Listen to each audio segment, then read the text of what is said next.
YouTube, what's going on, guys? You're watching Pocketable Tech, and today we're going to be taking a look at the Bebop drone by Parrot. I was able to test this product for 10 days thanks to Parrot and their marketing team. So if you're in the market for a quadcopter and you're considering the Bebop drone, here's a few important things you should know about the Bebop and what makes it unique. Starting with the build quality. This thing is super lightweight, but not in a flimsy or cheap kind of way. It's actually very sturdy and robust due to its ABS reinforced structure. ABS, for those that aren't aware, is basically plastic, but it's a super durable and dense plastic with a very high impact resistance. So because of this material choice, you're going to have a drone that's very resilient and at the same time super lightweight compared to its competitors. It weighs in just shy of 400 grams, and that's with the battery pack attached. Super lightweight. In terms of design, I like the design a lot. It gives off a very sporty and aggressive look. I like the vibrant colors it comes in, and I really like the cool blue version they sent me, which matches the Grabber Blue Mustang quite nicely.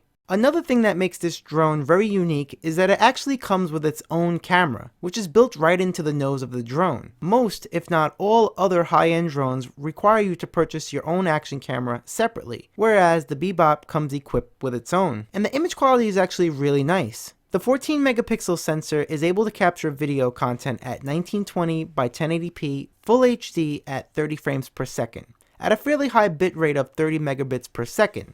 Also, it's a fisheye lens, so you're going to be able to capture a very wide 180-degree field of view, which is going to be very useful when panning around all the sights in real time when up in the sky.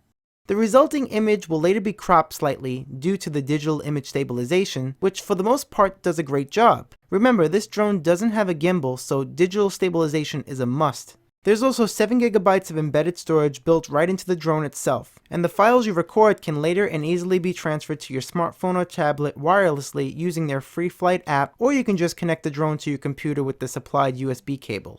Touching on the video quality, it's almost identical to the footage you'd expect from something like the GoPro 3 Silver Edition or the Sony AZ-1 VR action camera. The 14 megapixel shooter can take some pretty nice still images as well, in both JPEG format, and there's even a DNG RAW format which can later be tweaked to your liking. You're also given full manual controls over the optics via the companion app, allowing you to fine-tune things such as exposure, white balance, and color temperature.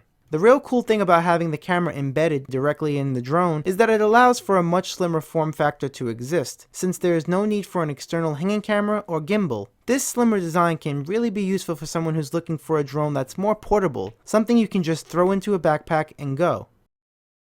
Parrot is a company that's known for making gadgets that you can easily and conveniently control from your smartphone or tablet by using their Free Flight 3 application. This app, by the way, is multi-platform for Android, iOS, and even Windows Phone. During my testing, I actually used this application exclusively to control the Bebop. Running on its most recent and updated firmware version and paired to my 2013 Nexus 7, I didn't experience any bugs or problems controlling it via my tablet, despite what other reviewers had mentioned. I'm guessing the new firmware fixed all that. I was able to control the Bebop quite well actually, with very little to no difficulty using my Nexus 7, and I thought it was pretty cool just being able to use my tablet to control this thing. That being said, the experience is slightly hindered when using touchscreen buttons versus an actual physical controller with physical buttons. But that's to be expected, and that's the trade-off you make for convenience. The good thing is, if you ever did want to upgrade, Parrot does offer a Sky controller, which will definitely give you a much more immersive flying experience with more controls, as well as a ridiculous extended 1-mile range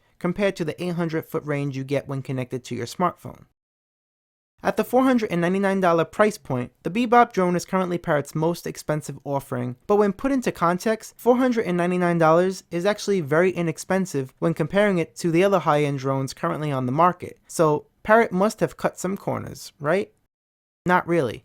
The Bebop is running on a dual-core CPU along with a quad-core GPU for its image rendering. It has a built-in 1080p camera as I mentioned before, 3-axis accelerometer, a 3-axis gyroscope, GPS along with GLONASS technology for pinpointing accuracy. This, by the way, is what allows you to set a home point for the drone to have it auto-return just in case you lose connection. That, in combination with the ultrasound and pressure sensors, keep the Bebop in a very stable position when hovering even in fairly windy conditions.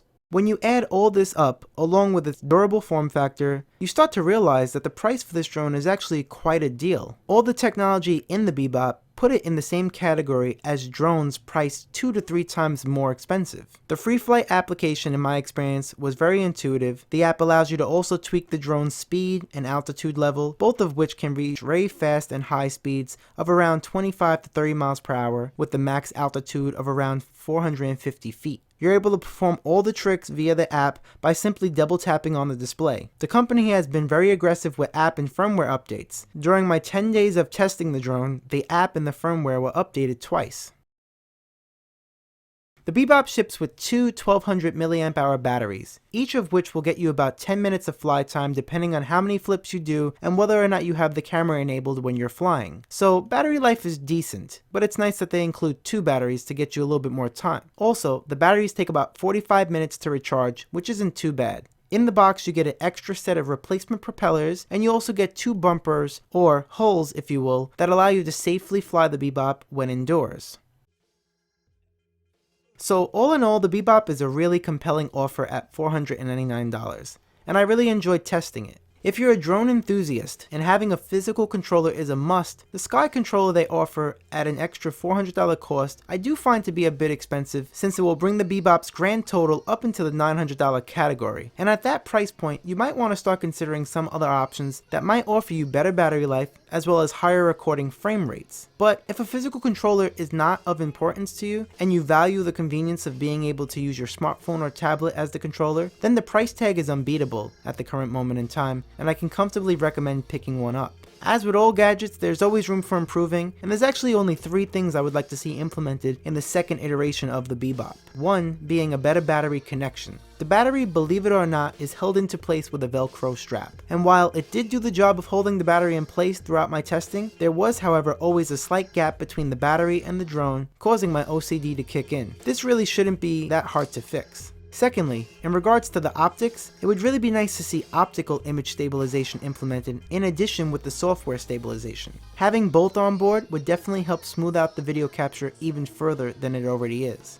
And lastly, it would be awesome if you were able to insert a microSD card into the drone to expand on the 7GB of internal storage.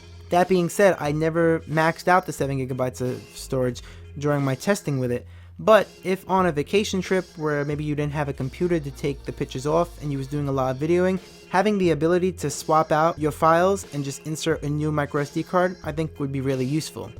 So that's the end of this review. I hope you guys did enjoy it. If you have any further questions of something I didn't answer, leave a comment below, or you can even contact me via social media, and all those links will be down in the description below. Remember to subscribe to Pocketable Tech for more awesome content, and to smack the out of that like button below.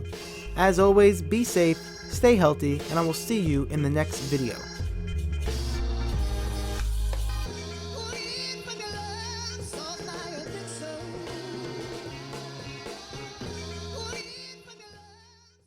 So this is actually pretty cool. This is the first time I'm flying it in a fairly windy day. It's staying in one spot. That's super cool.